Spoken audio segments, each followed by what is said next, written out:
Great morning, everyone, and welcome to the April LEA Special Education Point of Contact monthly webinar.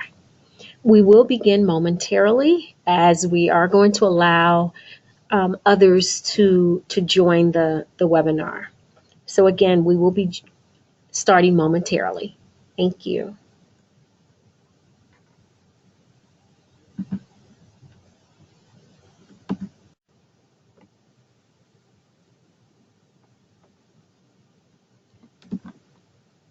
Again, thank you for joining the monthly webinar. My name's Kathy Ash, and I'm with the Division of Data Assessment and Research. I'm joined today by my colleague, Douglas Johnson, who's with the Division of Transportation, and the Deputy Assistant Superintendent with the Division of Data Assessment and Research, Ms. Elizabeth Laird. Today's agenda will include the logging related service provision in SEDS, amending IEPs for extended school year services, which is ESY services, preparing for the 2017 ESY and school year 2017-2018 transportation. We're also going to be sharing with you a bit of information about the new quick application, which is early access to students with disabilities data report. And lastly, I will be sharing some announcements and reminders. Logging related service provision in SEDS. So the steps for logging and verifying services includes the Wizards tab is where related service providers, they live in SEDS, at least spend most of their time in SEDS. However, the order of tools listed on the Wizards homepage is not the order that an RSP would use these tools. When a related service provider attempts to provide a service or provides a service to a student, it must be documented in SEDS in the following order. The first thing you want to do is create the service log using the login wizard, and that's to be done within 5 business days of each session. Then you will generate the service tracker, and that's where the LEA determines how often this is done. We recommend, or it's recommended, that it be done weekly, but clearly that's up to the LEA to determine. And the final step in the process is completing the progress report, and that's at the end of the progress reporting period. Currently, when you go into Wizards, you will see the order very different than what I just described. But again, when you are going in to use the Wizards page, you want to first start from the bottom up. It's, the caseload is set up in Wizard, and then you have the speech language pathology group logging wizard, the speech language pathology logging wizard, and then the same with the behavioral support services. And the next thing that you will do or will happen is the service tracker wizard, and then the progress report wizard. The service login wizard is not the same thing as a service tracker. RSPs input data into the log and then generate a tracker, which is just a PDF document summarizing all the service logs over a set time period. Now we're going to talk about creating a delivered service log. LEA's Esy POCs must ensure that all related service providers know how to accurately log a service in SEDS. Incorrect logs may affect service trackers monitoring and compliance, Medicaid billing, which is funding, the related services management report, and a host of other things. So this page, in sense, it's the most important page for a service provider to complete accurately. As I shared, the information captured on this page affects the service trackers, monitoring and compliance reviews, as well as Medicaid billing and related services management report, along with other um, areas. The service delivery status should align with the service type. For example, if the service delivery says delivered, then the service type should say direct service. If it was delivered, it was a direct service. So we want you to train your providers also to never put a 0 for group size when a service is delivered, unless they are logging a missed service. The other thing that's really important to do is type the notes in the comments box about the session. And this is for easy reference later. These notes will appear on the service tracker and in the related services management report in CLIC. For creating a missed service log, whenever a service was scheduled but did not happen, then the provider must document this missed service by creating a service log. An incorrect service delivery status, types, or duration will affect the service tracker. It will affect the related services management report, as well as Medicaid billing, monitoring, etc. Again, you never put 0 minutes. Here, you never put 0 minutes, but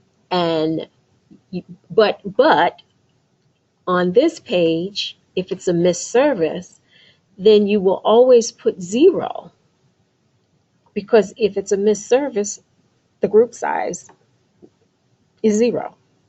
The service didn't happen. But you never put 0 minutes. You want to always log the minutes that were scheduled to happen, as shown on this slide. We encourage you to, if you have any questions, please put them in the chat box and we will respond. If not, during the webinar, we will provide a response at the end.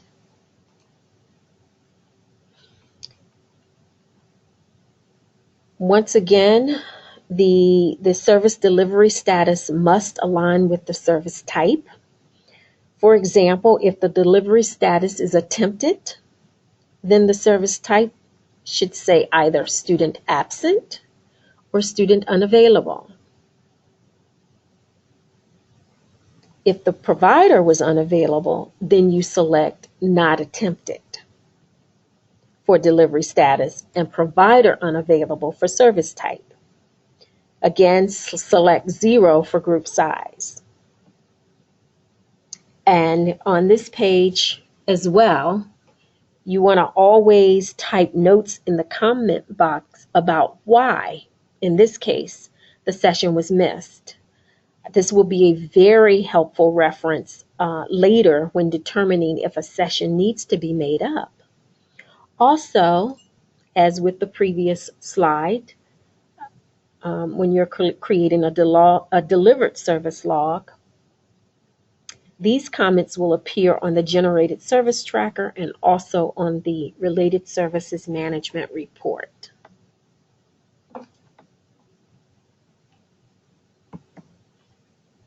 How do you confirm a service log entry? What do you do?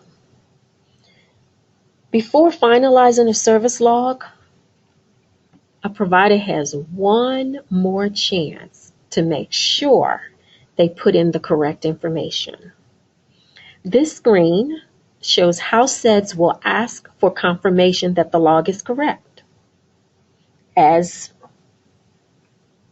highlighted at the bottom of the screen.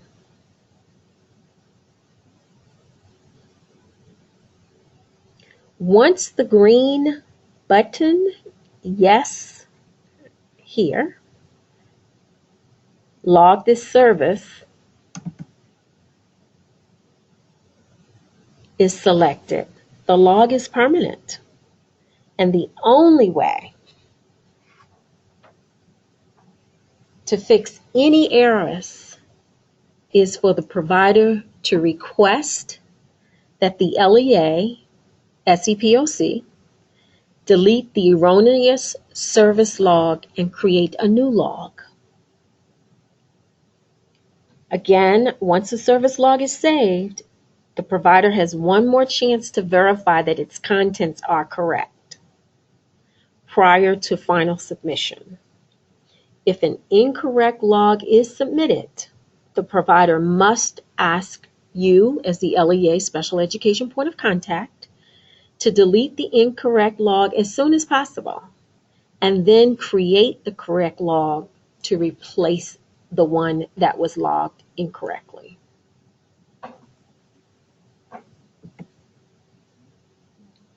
Amending IEPs for extended school year services. ESY certification due date is May the 1st, 2017.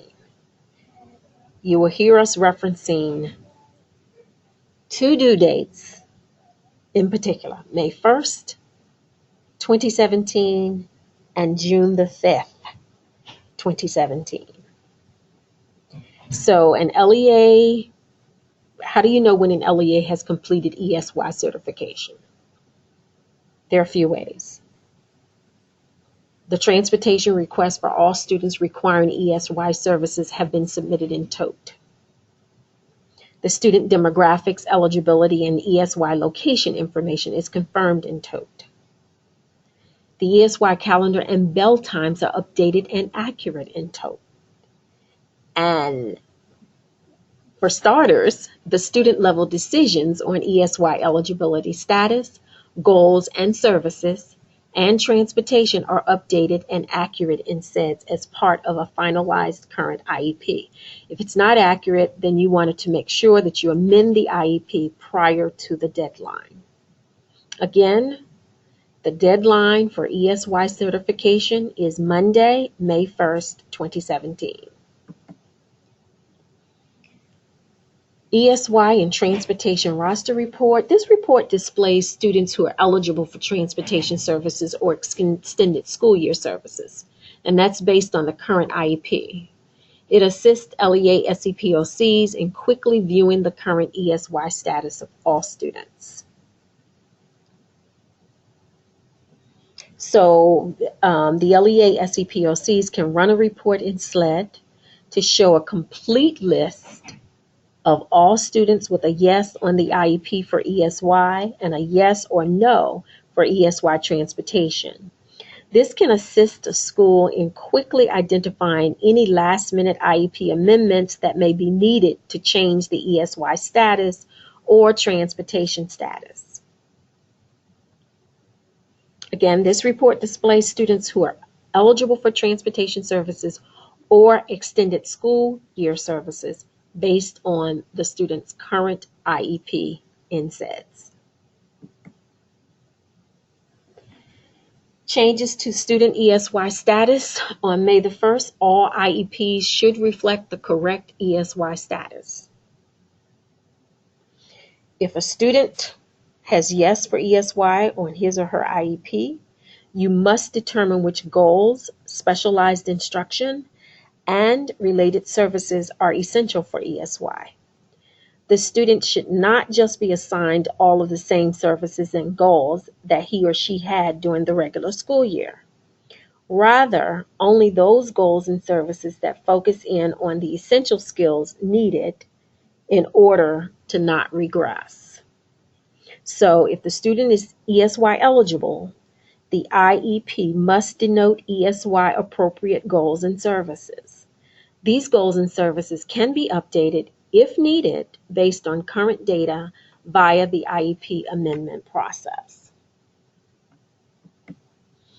Amending the ESY section of the IEP. There are many different types of changes that could be made to the ESY section of the IEP, including changes to an ESY goal, service hours, service type, etc. The most urgent items to amend on the IEP are the ESY overall status, be it yes or no, and the ESY transportation status. And again, these must be correct on all students' IEPs by May the 1st, 2017.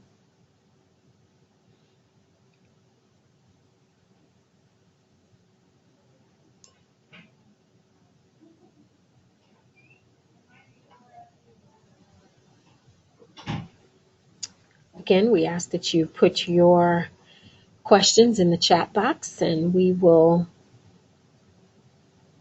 respond. Amending the ESY section of the IEP.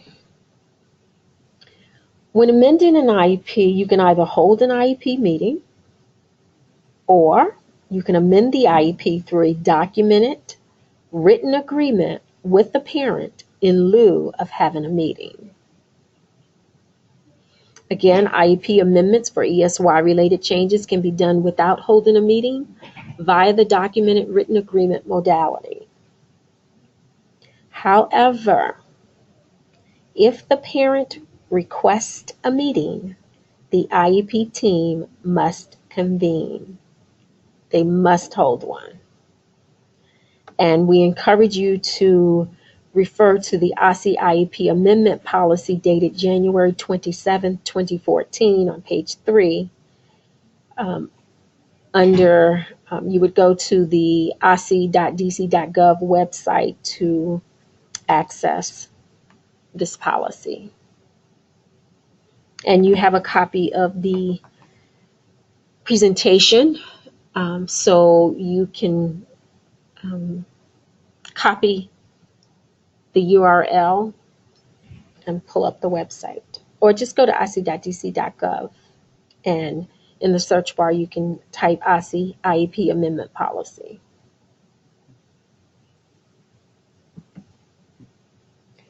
There are some changes to transportation. If there's some changes to transportation in the IEP on May 1st, all IEPs for ESY students should reflect the correct ESY transportation status. This is for students who qualify for ESY transportation. And on June 5th, all IEPs for all students should reflect the correct school year transportation status. And this includes the correct eligibility category. We have ASP, which stands for Accessing Special Programs, MFS, Medically Fragile Student, STS, Structured Transportation Support. Typically, the category will reflect the regular school year transportation eligibility category, but in some cases, the circumstances of ESY location or other factors may necessitate a different eligibility category. Additionally, in some cases, a student does not need transportation for the regular school year, but may be eligible for ESY transportation. Always use the transportation eligibility worksheet to document the decision-making process of deciding ESY transportation. Now, for more information about transportation eligibility, please review Esy's Special Education Transportation Policy. Transportation special needs on IEP. So, transportation special needs for a student must be accurate on the IEP in order for the Esy TOTE team to ensure that the needs of are met. And so you want to amend the IEP as soon as possible if something is incorrect in this section. So students who qualify for transportation might have particular medical conditions that require specialized equipment or services while in transit. So this again is one of the reasons why you want to make sure that this part of the IEP is filled out, as the TOTE team relies on this information when planning bus routes and staffing. If later, after the IEP is finalized and you realize that something was left out on this section or a new medical need arises, then that's when you amend the IEP to change this section for transportation. Now, once an IEP is updated or amended, it must be finalized in SEDS. Again, it must be finalized in SEDS. Otherwise, the data will not feed over into TOTE. And once it's finalized, it can take up to 24 hours for the data to feed from SEDS to TOTE. So the transportation special needs on the IEP is really, really important to make sure that that information is current and accurate in the system. And also, once an IEP, as a reminder, once an IEP is updated or amended, it must be finalized in SEDS. Otherwise, the data will not feed over into TOTE. Now we're going to have Douglas Johnson to present on TOTE. And I apologize to you all before I turn it over to Douglas. I did not introduce myself. My name's Kathy Ash, and I'm on the training team in the Division of Data Assessment and Research. Now I'm going to turn it over to Doug. Thank you. We have a couple of questions that they had on here.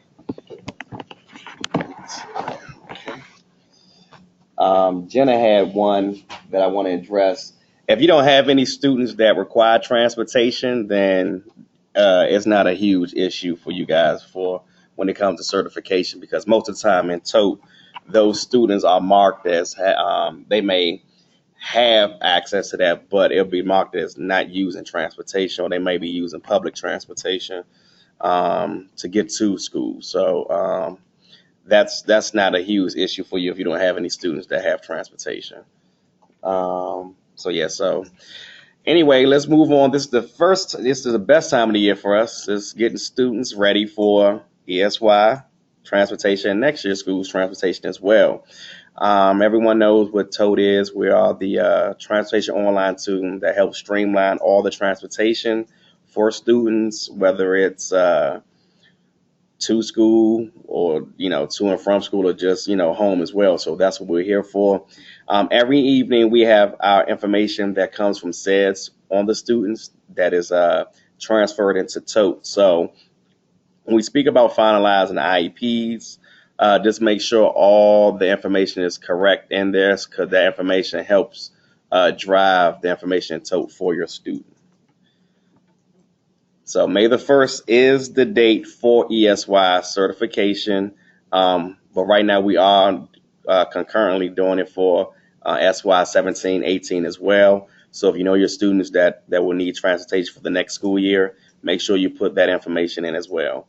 I get a lot of phone calls to the TOTE support line that asks the question, well, if we're putting in transportation early, will it impact student transportation as of right now? It doesn't, because basically when we ask you all to submit these transportation requests for the students, we hold them in a holding place before we actually push any of the information to start routing the kids.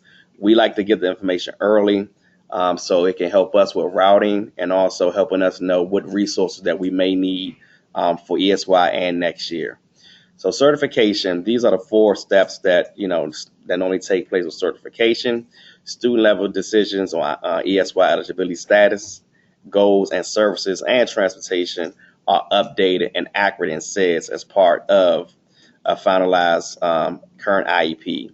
Like I said, I don't want to stress it enough that we really do need this information to be current and accurate, and especially when it comes to your student addresses in TOTE. That is what drive us, to make sure they get to school on time. So we know we have a mobile population, as we always hear. So we just need to make sure that their addresses are correct, and also the parent information, if there's an emergency, that their information and phone numbers are good numbers. So also, number two, when it comes to ESY certification, your calendar and bail times are updated and accurate in tote. What happens is that when sometimes you might see if you're trying to put a student in to tote for ESY that may be at another location, you say, well, I can't put the transportation request in. It's giving me an error message. Let us know what school that you're trying to put a transportation request in for, because sometimes what happens is the system will block you from putting a transportation request in if you don't have an ESY calendar, because our routing team drives off those times because we need to know what time to drop the kids off to school and pick them up from school. So that information is important as well. Number three, student demographics, eligibility, and also ESY location information is confirmed and told as well. And number four, transportation request for all students requiring service has been submitted and told. So this is that's when you will become certified in TOTE for ESY certification. Now, if your student isn't using transportation and you got to fill in, let's say, for instance, if on the IEP it says the student is using transportation for ESY, but then you have a feeling the parent may change their mind, you can hold off on that particular student. It's a section in TOTE where you can select when you go to the student form and you hit the edit button and you go down to it. It's a section where it says student status information, and you can switch ESY transportation to no. So if the parent changed their mind later that, hey, I want my student to attend ESY, then, you can just switch it back and TOTE quickly to yes, and you won't have to go and amend the IEP because the IEP is already being amended to yes. All right. Last minute changes to ESY transportation. So this happens a lot. We get sometimes, at first you may declare the student might not need ESY, but then after a while, you change your mind and say, hey, you know what? Let's go ahead and send this student to ESY for this year. So there are cases when this may happen, and I know everybody sees that May deadline like, oh my goodness, like, it's not a deal breaker, but the thing is, we're trying to drive you all to have everybody in there possible, and that helps us so much when it comes to our staff, and that helps us also so much when it comes to routing expectations. So, if it's a last minute change to an IEP from no to yes for ESY transportation, make sure you finalize it on the IEP and SIDS, and on the next business day, make the transportation request in TOTE. And call us to alert us at the TOTE support line at 202-576-5520 to let us know if any last minute changes happen to certain students, so we can alert our routing team to be aware of students that may change. So if you also have an ESY status change from yes to no for transportation, it's finalized on the IEP, and you can call us as well. Or you can just go into the system and switch it to no and TOTE. That sometimes I think that may be easier, because I know it's the summertime. Sometimes students may go on trips, or parents may decide to have last minute trips. So this is a particular instance where that may come into play. Logging into TOTE, everybody should have access to TOTE, but if you need people to any new users or any new staff that may need access to TOTE, you can just send us an email at dot.data@dc.gov requesting that you need someone on your staff need access to that. But if you're a DCPS employee, I would suggest you reach out to Spadota, and they'll send us the information for adding in your new staff members. So to request access through TOTE, just go to the QuickBase app, select that particular link, and request permissions.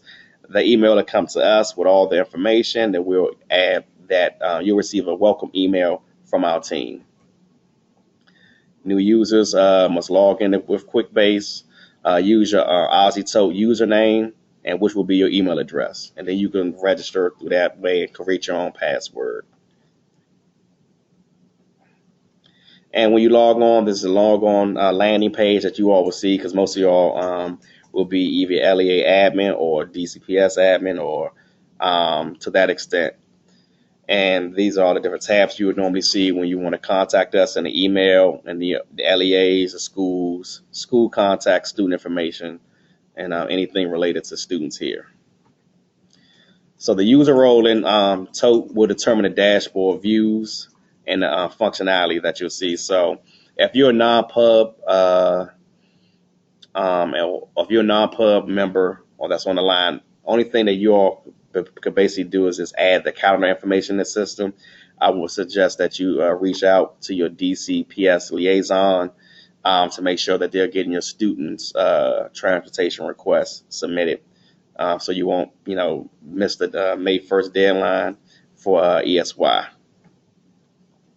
So here's a couple of functionalities that we have. LEA admins, these users have the capability to edit details for LEAs that fall under their respective jurisdictions.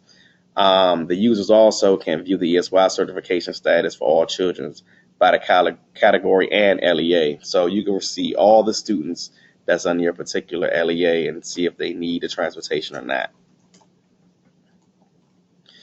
LEA admins, these are the people that can do everything. You can add the transportation request in the system for the students, add parent information, do all the stuff that's needed to make sure that your kids are in the proper way, and also make sure that your school is certified under ESY. So this is just a full report that you will see when you log in, that you'll have the ability to view, edit information pertaining to all the schools within your LEA. So and it also includes the school education transportation contacts, ESY certification, and the student ESY certification details. And also, this is another report that you all will see when it comes to certifying your students.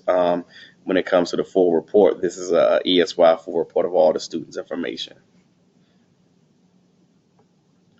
So school administration, users can view, edit, using the following school information, confirm ESY programs, special education, transportation contacts, and school calendar and bail times. And make sure, they're configured bail times for multiple programs, because there are a lot of times where you may have a student that may not have the same needs as the regular school kids. So if a student has to go to therapy or some type of IEP related program, you will select that student with their own program in the systems, because they might leave earlier or leave later in the day. So that's why we ask you also to configure and make sure if you need a special program in the system for different needs. And also, if you have any changes to like principals, or your campus may have moved, or just people in your office may not be workers there anymore that you need us to change, and they will have positions of managerial positions or principal, assistant principal positions, make sure you request an EMI form from our Division of Data Management. And the EMI form is the entity management information, basically just all the information that the systems will have on your particular location. So that information will be sent through all the other locations like SEDS and any other particular program that we use across the board, so we could be on the same page of having the correct information for your school. So that email is for the Division of Data Management is ossi.leadata@dc.gov. And you just send them an email request and let them know that, hey, we have changes in certain information and we need an EMI form, and they will send you that form, and you'll be able to update your information that way through them. Again, deadlines. ESY deadline is May 1st, 2017, and SY deadline is June 5th, 2017. The system is configured for you all to submit transportation requests for both school years. So just make sure if you have any questions when it comes to submitting a transportation request, or if you have any calendar issues or anything like that, we are here for you. The number is 202-576-5520. So remember, the number is 202-576-5520, and we'll be here to assist you with any needs that you have. And that is it for my section. Do we have any questions or anything? Yes. Will you repeat the email address for TOTE? For TOTE? Yes.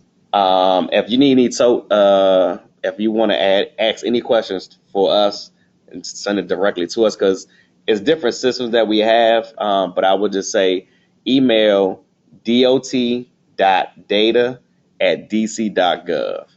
So it's dot.data@dc.gov, and one of our TOTE members will respond to that email, whatever question that you have. But if it's a detailed question, I would suggest calling, because it's easier you could lose things in translation when it comes to emails. So if you have any detailed information that you have a huge issue with, just give us a phone call at 202-576-5520. Okay. Thank you, Douglas. No problem. Thank you. And I understand that there was some echoing in the background. So if you're still experiencing that, please let us know by typing in the chat box. So now I'm going to talk to you about this new ClickSense application, which will give you early access to students with disabilities data. Esy has developed a new application in Click that will allow you to access special education information about any student with disabilities who are in the process of enrolling in your school but have not yet shown up. This information, we believe, will be helpful to the LEA and school leaders in planning ahead for staff and services. We have provided a list. Again, this is a list of all data elements from SEDS that will be available for you to view for these students. This information will be pulled from SEDS by the Click app and made available to you if the student has reached a certain point in the enrollment process.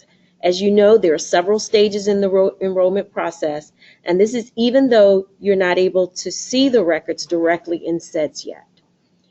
So this new application in Click provides timely and appropriate data access to all LEAs as soon as Esy becomes aware of a student's intent to enroll in a different LEA.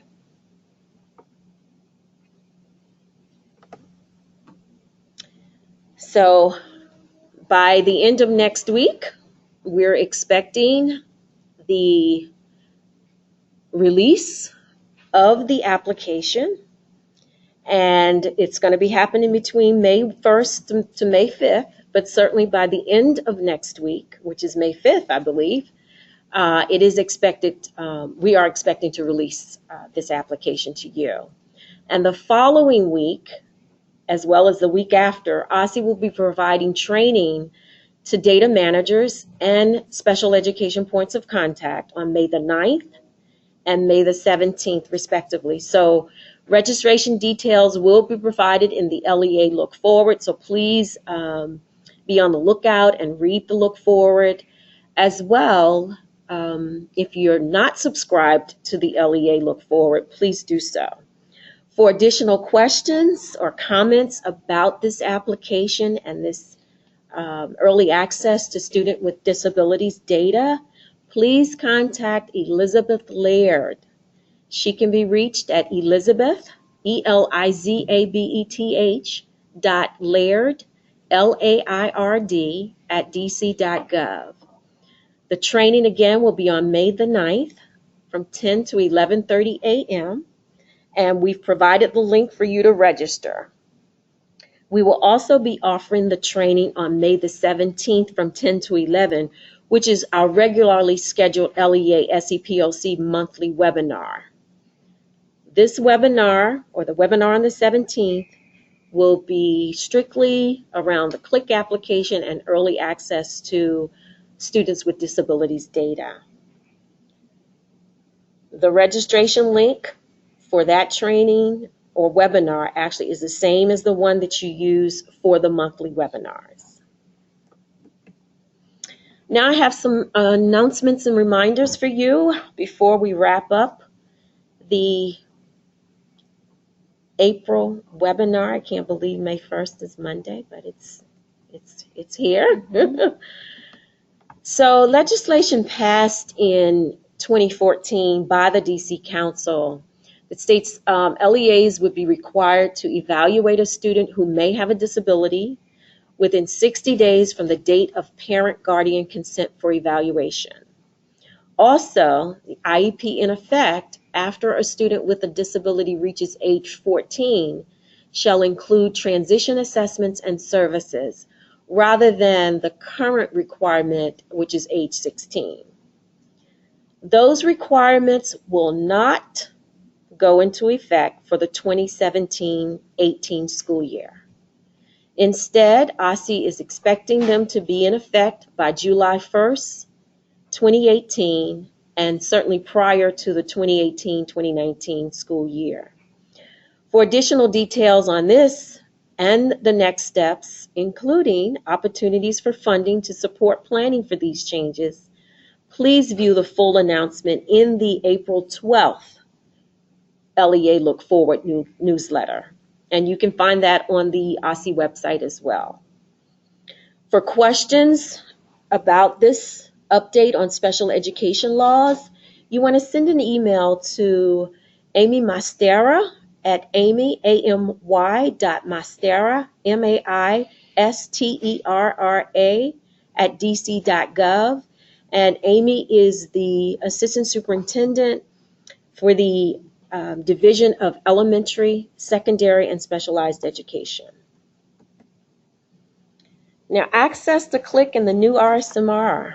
As I shared, the new RSMR application will be in full effect in CLIC on May the 1st. In order to access CLIC and the new RSMR application, the LEA Esy POC must complete 2 steps. You want to make sure that you obtain your SLED credentials. And to receive the credentials and training, you want to send an email to sled.info@dc.gov. Also, it will be necessary for you to have a CLIC token from Esy. The LEA Esy POCs listed on the official LEA contact list in eSchool Plus have already been granted a token and should have received an email from osy.dartraining@dc.gov. Please note, in the event you need to speak to this person, the LEA data managers are responsible for updating the contact list. So if your name's not on the contact list, please make sure you speak with the data manager. If you're not sure if you have access already, you want to go to the analysis.osy.dc.gov, which is the link that we have attached or included in the slide, and attempt to log in. And you want to look for the application. It will say SY 1617 related service. If there are any questions, please put them in the chat box. Now, child outcomes summary. The first Esy checkpoint was Friday, January 6th. LEAs should have completed and submitted cost entry data for every PK student with an IEP who did not previously have cost entry data complete in CATS, DC CATS. The second checkpoint will be Friday, June 30th. So LEAs should be sure and submit cost exit data for every pre-K student with an IEP who has exited a pre-K special education program. For example, the child has moved on to kindergarten. You want to make sure you complete and submit the cost exit data for every PK student with an IEP who has exited a pre-K special education program. The resources that we have available to learn more about the cost data collection process and DC CATS is provided in the slide deck, and that's osy.dc.gov, service child outcomes summary cost data collection, and you can find that again on the Esy website. For additional training, technical assistance, or system access to fulfill these responsibilities, please email osy.cosfaq@dc.gov. LEA special education points of contact training opportunities are continuously available to you, and we encourage you to participate in these trainings. Register, sign up.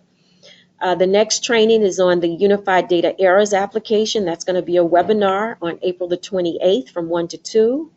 And then we're going to have a makeup service or makeup training, which will be hands-on, for the Related Services Management Report. That's Friday, May the 5th from 10 to 11 in the Esy Computer Lab. We will also have a makeup service for the makeup training for the Related Service Provider SEDS Train the Trainer. That's going to be on May 5th in the Esy Computer Lab from 12 p.m. to 3 p.m. And then, as a reminder, the early access to special education student data, that new application in CLIC, is going to be held on Wednesday, May the 17th from 10 to 11, and that's going to be a webinar training. So please make sure that you go to the Esy Data Systems Training registration page to sign up. We have a plethora of LEA Esy POC resources available to you. If you go to the Esy website, we have the link here for you to click on. This is where you can view monthly LEA data discussion meeting resources. There are the monthly training series for you.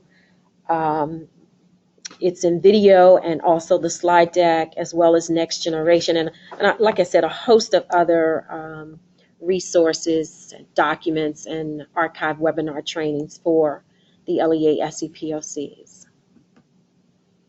Then there are professional development opportunities, teaching and learning professional development calendar. There are a host of professional development training opportunities in teaching and learning. So again, use your resources. Go to the esy.dc.gov website where you will be able to locate the offerings. I'm sure many of you are familiar with the LEA Institute, where we are about to host another one on May the 25th at the beautiful Washington Marriott Wardman Park, which is going to be held from 8:30 a.m. to 4 p.m.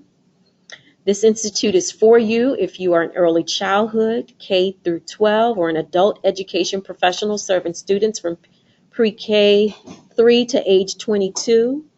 And the participants at this institute will reflect on high quality and innovative evidence and research-based practices in education, as well as learn new strategies for success, improving the outcomes for our children, all children in the District of Columbia.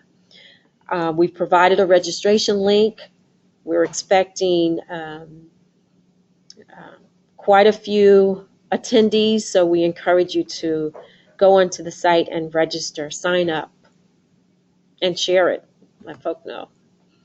Now we are at the Q&A. If we have not answered your questions in the chat box, we will be on the line to answer those. We have about 9 minutes left on the call, so we're pleased that we got through this rather timely, Douglas. Yeah. One of the questions from Nadia, what does Esy mean by helping with funding with this transition? Are LEAs receiving extra fundings for this? Okay, again, thank you for that question, Nadia. Please email amy.mastera. We provided that address with regard to that question. And we will also check as well. And when we send the follow-up email, we will provide clarification on what that actually means. So thank you for that question. And the last question I will receive is, click currently down. It is not allowing me to log in. That was by Christina. Okay, not that we are aware of, but we will check. And again, for whoever's trying to log in, please, make sure that there are no spaces, the correct username is entered, as well as the password. But we will check and let you know. Thanks for that, Nadia. That's all the questions. Oh, that's awesome. So there are no more questions. Thank you all so much for your participation. We know that there's a lot ahead as we prepare for the extended school year. Again, we encourage you to make sure that all the student IEPs are updated and accurate for ESY status and for whether or not the students need ESY transportation. That certification is due on May the 1st. If a student has yes for ESY on his or her IEP, you must determine which goals, specialized instruction, and related services are essential for ESY. There are many different types of changes that could be made to the ESY section of the IEP, including changes to a ESY goal, service hours, service types, etc. However, some changes to the ESY on the IEP are more urgent and must be done prior to the May 1st deadline for planning purposes at the state level, LEA level, and school level. And these types of changes include changes in the ESY status for yes or no, or from no to yes, change in the ESY transportation status from yes to no or no to yes, or changing anything that has to do with ESY transportation. Just as a reminder with respect to changes to transportation in the IEP, for students who qualify for ESY transportation, the IEP must reflect the correct eligibility status using one of the 3 transportation eligibility categories, which would be accessing special programs, which is the acronym ASP, MFS, which is the medically fragile student, or STS, which is student student transportation support.